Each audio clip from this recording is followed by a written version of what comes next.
हमारे सभी दर्शकों को नववर्ष की शुभकामनाएं और आने वाला साल सभी के लिए मंगलमय हो, अच्छा हो, ये हम कामना करते हैं। और आज बात करेंगे क्योंकि कल नए साल शुरुआत है और पहले दिन ही कैबिनेट की बैठक मुख्यमंत्री ने रखी है और इस बैठक में क्या क्या अपेक्षित है उस एजेंडे को लेकर बात करेंगे और साथ में ये कि कल की जो कैबिनेट की बैठक है इसके बाद मुख्यमंत्री का जो अगला प्लान है या जो दौरा है वो क्या रहने वाला है उससे रिलेटेड चीजों पे आज बात करेंगे इस बुलेटिन के जरिए। साथ में आपको बताएंगे कि जो आज नव वर्ष को लेकर जो हम पर्यटकों के स्वागत के लिए सारी चीजें करते हैं उसमें आज शिमला पुलिस को जो शोघी में चेकिंग के दौरान जो टूरिस्ट व्हीकल से एक तरह से रॉड हथियार की तरह जो चीजें होती हैं, अगर कोई झगड़ा होता है उसकी इमरजेंसी के तौर पे जो रखी होती हैं वो चीजें मिली हैं और ऐसी घटनाएं इससे पहले हिमाचल में पहले हो चुकी हैं, चाहे वो बाकी जिलों की बात हो। मंडी में पिछले साल जो सीजन था उसमें भी ये इंसिडेंट हुआ था जहां तलवार से किसी गाड़ी से हमला हो गया था, बाद में वो हरियाणा के निकले थे। और यहाँ शिमला में भी जो शोघी पुलिस ने शोघी चेक पोस्ट पे जो चेक की गई गाड़ियां वहां पे जो चीजें मिली हैं उनकी आज बात करेंगे। साथ में बात करेंगे राज्य सरकार की जो एनपीएस का जो कंट्रीब्यूशन है जो हम दे चुके हैं उसके बदले फिर से हमने लोन की डिमांड की है और इस लोन की डिमांड के बदले अब क्या रिस्पांस भारत सरकार का आता है उसको देखना जरूरी होगा। जहां तक बात बाकी चीजों की है, आज अयोध्या दौरे को लेकर जो सस्पेंस था उसको लेकर भी बात हो गई और ये बात ऐसी हुई है कि जो मुख्यमंत्री के लिए या फिर सरकार के लिए जो कहा जा रहा था कि पूरी कैबिनेट जा रही है, ऐसा कुछ नहीं है। जो रिप्लाई अभी तक वहां से आया है, रादर आपके ये इनविटेशन आया है वो सिर्फ विक्रमादित्य सिंह को आया है और उसके बाद या किसी अन्य को कोई अभी तक कोई इनविटेशन नहीं है। और पूरे जो ये अयोध्या का विजिट है इस पर आज जो मुख्यमंत्री ने कहा वो भी हम आज आपको बताएंगे कि सीएम ने पूरे मामले पर क्या कहा। इन चीजों के साथ पूर्व जो शिमला के मेयर हैं संजय चौहान, उनकी माताजी का स्वर्गवास हुआ है और उन्होंने जो अपनी पार्थिव देह है वो आईजीएमसी को डोनेट कर दी है। इस पूरी घटना की जिक्र भी आपके साथ करेंगे क्योंकि सोसाइटी के लिए ये एक सीखने की चीज है ताकि बाकी लोग भी इसका अनुसरण करें। रेवेन्यू कोर्ट फिर से लगने वाले हैं, कंडक्टर भर्ती रिजल्ट को लेकर एक अपडेट आपको देंगे और साथ में एचआरटीसी की सैलरी की बात करेंगे जो लगातार थर्ड मंथ में फर्स्ट को अब डिलीवर हो रही है। और पीईटी भर्ती है फिजिकल एजुकेशन टीचर्स की, बागवानों के लिए खुशखबरी है, जो भर्तियां रुकी हुई हैं उनसे रिलेटेड जो चीजें चल रही हैं वो बात करेंगे। जेओए लाइब्रेरी जो भर्ती आगे प्रक्रिया क्यों नहीं बढ़ रही है उसकी बात करेंगे और साथ में बात करेंगे कांगड़ा एयरपोर्ट के फ्यूचर की। देखिए, कांगड़ा एयरपोर्ट को लेकर जो कोर्ट में केस है वो 2 जनवरी को सुनवाई है हिमाचल हाई कोर्ट में और जो भी सुनवाई के दौरान होगा उसकी जानकारी आगे हम देंगे आपको। लेकिन इससे ये तय हो जाएगा कि लैंड एक्विजिशन का प्रोसेस आगे वैसे ही रहेगा या उसमें कोई बदलाव होने वाला है, क्योंकि जो अफेक्टेड फैमिलीज हैं उन्होंने लैंड एक्विजिशन के प्रोसेस को स्टे करने की डिमांड की है।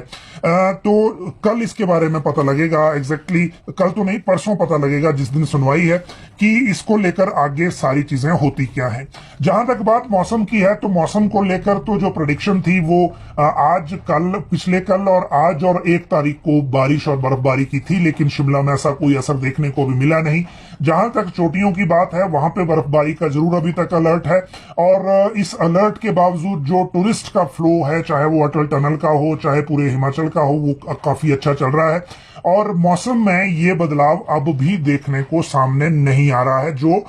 जिसको लेकर अभी बात हो रही थी। जहां तक बात इसके बाद है जेओए लाइब्रेरी भर्ती की, तो देखिए 771 पदों पे ये भर्ती होनी थी और इस भर्ती को लेकर अभी तक जो एक तरफ आरएनपी रूल को चैलेंज करने के लिए या आरएनपी रूल जो इसमें 50% की शर्त लगा दी गई थी उसको लेकर जरूर लोग बात कर रहे हैं कि इसको रिलैक्स किया जाए, लेकिन दूसरी तरफ राज्य सरकार की तरफ से इस भर्ती प्रोसेस को शुरू करने को लेकर अब भी कोई स्टेप नहीं है। शिक्षा विभाग में कोई तैयारी नहीं है कि भर्तियां शुरू करनी है। कैबिनेट ने अप्रूवल दे रखी है, लेकिन रिक्वेजिशन जाएगी, उसके बाद भर्ती होगी, और अभी तक रिक्वेजिशन का कोई स्टेप अभी तक भेजने का नहीं दिख रहा है। और दूसरी तरफ जो पीजीटी आईपी है उसको लेकर प्रोसेस चल रहा है,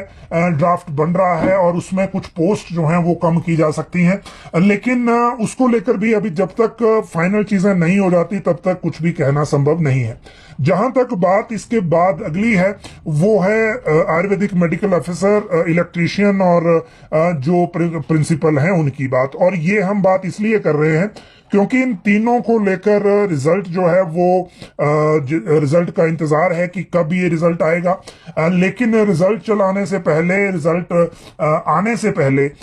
तीन चीजें इसमें हैं जिनका इंतजार करना होगा, क्योंकि 100 दिन से ऊपर हो गया आयुर्वेदिक मेडिकल ऑफिसर का रिजल्ट निकले हुए, 100 डेज क्रॉस हो गए हैं, क्योंकि ये रिजल्ट 23 सितंबर 2023 को आया था और अब तक इनको नियुक्ति नहीं मिली है जो आयुर्वेदिक मेडिकल ऑफिसर हैं। बीच में चाहे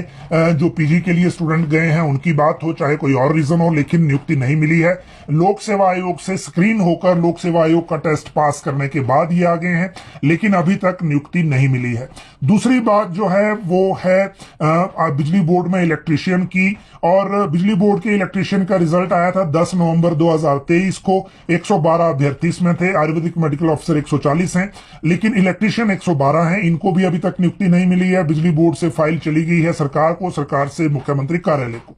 और तीसरा आ गया अब 2 रोज पहले जो कॉलेज प्रिंसिपल की डायरेक्ट भर्ती का रिजल्ट निकला था 25 पोस्टों का, 19 इसमें पास घोषित किए गए हैं। और अब इंतजार ये है कि क्या जो पहले रिजल्ट आया वही पहले नियुक्त होंगे या फिर जो कॉलेज प्रिंसिपल पहले हो जाएंगे। अब ये देखना होगा कि इन 3 रिजल्ट में से, क्योंकि तीनों ही अपनी अपनी परीक्षा पास करके आए हैं, लेकिन इन 3 में से किसको पहले नियुक्ति मिलेगी ये बड़ी बात है। और इसीलिए इस पूरे मामले में अभी इंतजार की जरूरत है कि जो नियुक्तियां हैं वो पहले किसको मिलती हैं।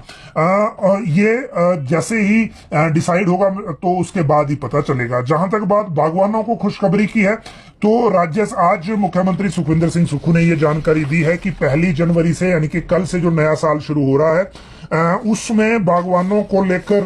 जो सस्ते उपकरण, दवा और कीटनाशक, ये 3 चीजें जो हैं, खाद और कीटनाशक, ये 3 चीजें सस्ते दामों पर मिलेगी, जो पहले मिल रही थी उससे भी सस्ते दाम पर। और उसकी वजह यह है कि जो 28 कंपनियों ने, जो उत्पादक कंपनियां हैं, उन्होंने एमओयू साइन किया है डिपार्टमेंट के साथ, सरकार के साथ, और 1 जनवरी से एचपीएमसी को यह सुनिश्चित करने को कहा गया है कि जो पहले इसमें दिए जा रहे थे, चाहे उपकरण थे, चाहे खाद थी, चाहे कीटनाशक थे, उससे सस्ते दामों पर ये उपलब्ध करवाए जाएं। अगले सत्र से जो अगले साल से, सेब सीजन से यूनिवर्सल कार्टल जो है वो पहले ही ये कह दिया है मुख्यमंत्री ने कि वो लागू होगा सिस्टम, और यूनिवर्सल कार्टन के हिसाब से ही आगे चीजें चलेंगी। अगली अगर बात मैं करूं तो वो है पीईटी भर्ती को लेकर, और बेरोजगार शारीरिक शिक्षक जो हैं वो अपनी भर्ती प्रक्रिया शुरू करने की डिमांड कर रहे हैं, जैसे कि शास्त्री की दोबारा से शुरू हो गई। हालांकि शास्त्री वाले मामले में कोर्ट से स्टे या बाकी चीजें नहीं है। फिजिकल एजुकेशन टीचर में पीईटी, डीपीई, ये तो प्रमोशन जो थी इनकी वो कोर्ट में थे, और पीटीआई का भर्ती का विवाद कोर्ट में था। अब बाकी किस में ये डिमांड कर रहे हैं उसके बाद ये देखना होगा। वैसे बाकी सारी चीजों को देखें तो शारीरिक शिक्षकों को लेकर जितने पद इनके अप्रूव हो रखे हैं, एक तो वो नहीं भरे जा रहे, और ऊपर से जो एक सीलिंग लगी है मिडिल स्कूलों की 100 स्टूडेंट की शर्त के हिसाब से, उसके कारण कुछ और दिक्कत भी साथ में आ रही है। अगली अगर बात करें तो वो एचआरटीसी सैलरी की बात है। देखिए, एचआरटीसी में एक वक्त होता था कि जो सैलरी है कर्मचारियों को वो बहुत लेट मिलती थी, और कई बार 15 तारीख को, कई बार 17 तारीख को, कई बार 10 तारीख को, लेकिन पिछले 2 महीने से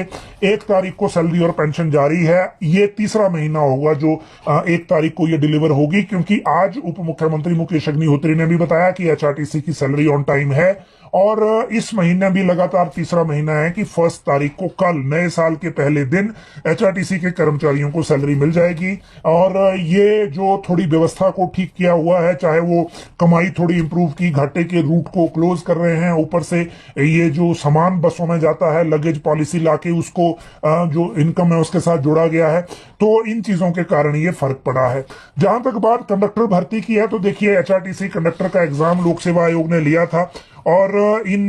जो लोक सेवा 360 के आसपास पद थे, इसमें लोक सेवा आयोग ने जब लिया तो 47,000 से ज्यादा इसमें आवेदक थे और 83% ने अटेंड किया है पेपर। लोक सेवा आयोग की हिस्ट्री में इतने ज्यादा अटेंडेंस जो है इस क्लास 3 के पदों के लिए अभी तक नहीं थी। और ये जो